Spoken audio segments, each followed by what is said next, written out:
SSLC ಪರೀಕ್ಷೆಯಲ್ಲಿ ತೃತೀಯ ಭಾಷೆ ಹಿಂದಿಗೆ ಕೋಕ್ ಮಧು ಬಂಗಾರಪ್ಪ ಭೇಟಿ ಮಾಡಿದ ನಾರಾಯಣಗೌಡ್ರು. ಸಚಿವರ ನಿರ್ಧಾರವಿದು. ಎಸ್ಎಸ್ಎಲ್ಸಿ ಪರೀಕ್ಷೆಯಲ್ಲಿ ಹಿಂದಿ ಭಾಷೆಗೆ ಕೋಕ್ ಮಧು ಬಂಗಾರಪ್ಪನವರನ್ನ ಭೇಟಿ ಮಾಡಿದಂಥ ನಾರಾಯಣಗೌಡ್ರು. ಸಚಿವರ ನಿರ್ಧಾರಕ್ಕೆ ಕರವೇ ನಾರಾಯಣಗೌಡ ಸಂತಸವನ್ನು ವ್ಯಕ್ತಪಡಿಸಿದ್ದಾರೆ. ಕರ್ನಾಟಕ ಸರ್ಕಾರದ ಐತಿಹಾಸಿಕ ತೀರ್ಮಾನ ಮಾಡಿದೆ. ಮಕ್ಕಳ ಭವಿಷ್ಯ ಗಮನದಲ್ಲಿಟ್ಟುಕೊಂಡು ನಿರ್ಧಾರ ಮಾಡಿದೆ. ಹಿಂದಿ ಹೇರಿಕೆ ಕನ್ನಡ ಮಕ್ಕಳ ಭವಿಷ್ಯವನ್ನ ಹಾಳು ಮಾಡ್ತಿತ್ತು. ಶಾಪಗ್ರಸ್ತವಾದಂತಹ ಮಕ್ಕಳ ಭವಿಷ್ಯಕ್ಕೆ ಈಗ ವಿಮೋಚನೆಯಾಗಿದೆ. ಮಧು ಬಂಗಾರಪ್ಪ ಅವರಿಗೆ ಮಕ್ಕಳ ಪರವಾಗಿ ಅಭಿನಂದನೆಗಳು. ನಾರಾಯಣಗೌಡರು ಮಾತನಾಡಿದ್ರು. ಎಸ್ಎಸ್ಎಲ್ಸಿ ಪರೀಕ್ಷೆಯಲ್ಲಿ ಈಗ ಹಿಂದಿ ಭಾಷೆಗೆ ಕೊಡಲಾಗಿದೆ. ಮಧು ಬಂಗಾರಪ್ಪ ಭೇಟಿ ಮಾಡಿದ ನಾರಾಯಣಗೌಡರು ಮಧು ಬಂಗಾರಪ್ಪನವರ ನಿರ್ಧಾರವನ್ನ ಕಂಡು ಸಂತಸವನ್ನ ವ್ಯಕ್ತಪಡಿಸಿದ್ದಾರೆ. ಹಿಂದಿ ಹೇರಿಕೆ ಅನ್ನೋದು ಕನ್ನಡ ಮಕ್ಕಳ ಭವಿಷ್ಯವನ್ನ ಹಾಳು ಮಾಡುತ್ತೆ. ಇದು ಕರ್ನಾಟಕ ಸರ್ಕಾರದ ಐತಿಹಾಸಿಕ ನಿರ್ಧಾರ ಅಂತ ಸಂತಸವನ್ನ ವ್ಯಕ್ತಪಡಿಸಿದ್ರು.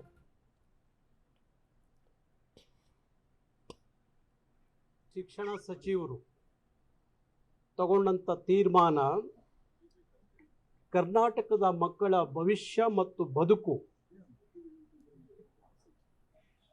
ಅದನ್ನು ಮನಸ್ಸಲ್ಲಿ ಇಟ್ಕೊಂಡು ಐತಿಹಾಸಿಕವಾದಂಥ ತೀರ್ಮಾನವನ್ನು ಕರ್ನಾಟಕ ಸರ್ಕಾರ ತಗೊಂಡಿದೆ. ಕನ್ನಡ ಮಕ್ಕಳ ಶಾಪ ವಿಮೋಚನೆ ಆಗಿದೆ ಅಂತ ಹೇಳಿ ನಾನು ಹೇಳಲಿಕ್ಕೆ ಇಷ್ಟಪಡ್ತೇನೆ. ಹಿಂದಿಯ ಹೇರಿಕೆ, ಹಿಂದಿಯ ದಬ್ಬಾಳಿಕೆ ಎಷ್ಟರ ಮಟ್ಟಿಗೆ ಕನ್ನಡದ ಮಕ್ಕಳ ಭವಿಷ್ಯವನ್ನು ಹಾಳು ಮಾಡ್ತಿತ್ತು ಅಂದರೆ 2024ರಲ್ಲಿ ಒಂದು ಹಿಂದಿ ಸಬ್ಜೆಕ್ಟಿಂದ ಭಾಷೆಯಿಂದ ಸುಮಾರು 90,000 ಮಕ್ಕಳು SLCಯಲ್ಲಿ ಫೇಲಾದಂಥದ್ದು. 2025ರಲ್ಲಿ 1,40,000 ಮಕ್ಕಳು ಒಂದು ಹಿಂದಿ ಸಬ್ಜೆಕ್ಟಿಂದ ಫೇಲಾದಂಥದ್ದು. ಪ್ರತಿ ವರ್ಷ ಲಕ್ಷಾಂತರ ಮಕ್ಕಳ ಭವಿಷ್ಯ ಹಾಳು ಮಾಡ್ತಿದ್ದಂಥ ಹಿಂದಿ ಭಾಷೆಯ ಒಂದು ಸಬ್ಜೆಕ್ಟು ಒಂದು ವರ್ಷ ನಮ್ಮ ಮಕ್ಕಳ ಭವಿಷ್ಯ ಹಿಂದೆ ಹೋಗ್ತಿದ್ದಂಥ ಕಾಲ. ಬಹುಶಃ ನಿನ್ನೆ ತಗೊಂಡಂಥ ಕರ್ನಾಟಕ ಸರ್ಕಾರ ತಗೊಂಡಂಥ ತೀರ್ಮಾನ ಕನ್ನಡ ಮಕ್ಕಳ ಇಲ್ಲಿವರೆಗೂ ಏನು ಶಾಪಗ್ರಸ್ತರಾಗಿದ್ದಂಥ ಮಕ್ಕಳ ವಿಮೋಚನೆ ಆಗಿದೆ ಅಂತ ಹೇಳಿ ನಾನು ಹೇಳಲಿಕ್ಕೆ ಇಷ್ಟಪಡ್ತೀನಿ. ಅದಕ್ಕಾಗಿ ಕರ್ನಾಟಕ ಸರ್ಕಾರವನ್ನು, ಮಾನ್ಯ ಮುಖ್ಯಮಂತ್ರಿಗಳನ್ನು, ಮಾನ್ಯ ಶಿಕ್ಷಣ ಸಚಿವರಾಗಿರುವಂಥ ಮಧು ಬಂಗಾರಪ್ಪನವ್ರನ್ನ ಕರ್ನಾಟಕದ ಕನ್ನಡಿಗರ, ಕನ್ನಡದ ಮಕ್ಕಳ ಪರವಾಗಿ ನಾನು ವಿಶೇಷವಾಗಿ ಅಭಿನಂದಿಸ್ತೇನೆ.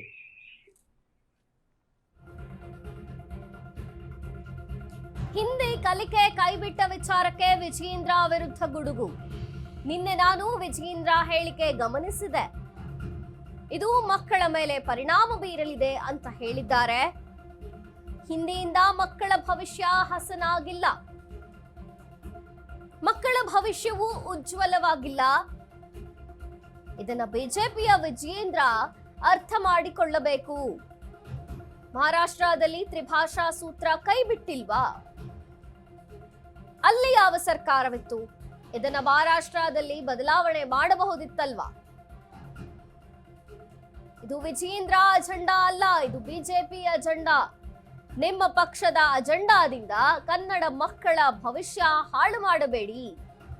ವಿಜಯೇಂದ್ರ ವಿರುದ್ಧ ಕಿಡಿಕಾರಿದಂತಹ ಕರವೇ ನಾರಾಯಣಗೌಡ್ರು.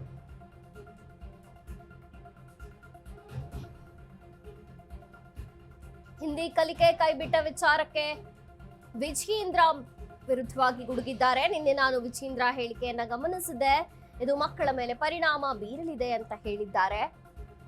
ಹಿಂದಿಯಿಂದ ಮಕ್ಕಳ ಭವಿಷ್ಯ ಹಸನಾಗಿಲ್ಲ, ಮಕ್ಕಳಿಗೆ ಪ್ರಯೋಜನವಾಗಲ್ಲ ಅಂದ್ರು. ನಿನ್ನೆ ನಾನು ಸನ್ಮಾನ್ಯ ಬಿಜೆಪಿಯ ರಾಜ್ಯಾಧ್ಯಕ್ಷರಾಗಿರುವಂಥ ವಿಜಯೇಂದ್ರ ಅವರ ಹೇಳಿಕೆಯನ್ನು ಗಮನಿಸಿದೆ. ಅವರು ಹಿಂದಿ ಕಲಿಕೆಯನ್ನು ಕೈಬಿಟ್ಟ ಕಾರಣಕ್ಕೆ ಭವಿಷ್ಯ, ಕನ್ನಡದ ಮಕ್ಕಳ ಭವಿಷ್ಯದ ಬಗ್ಗೆ ಮಾತಾಡಿದ್ದಾರೆ.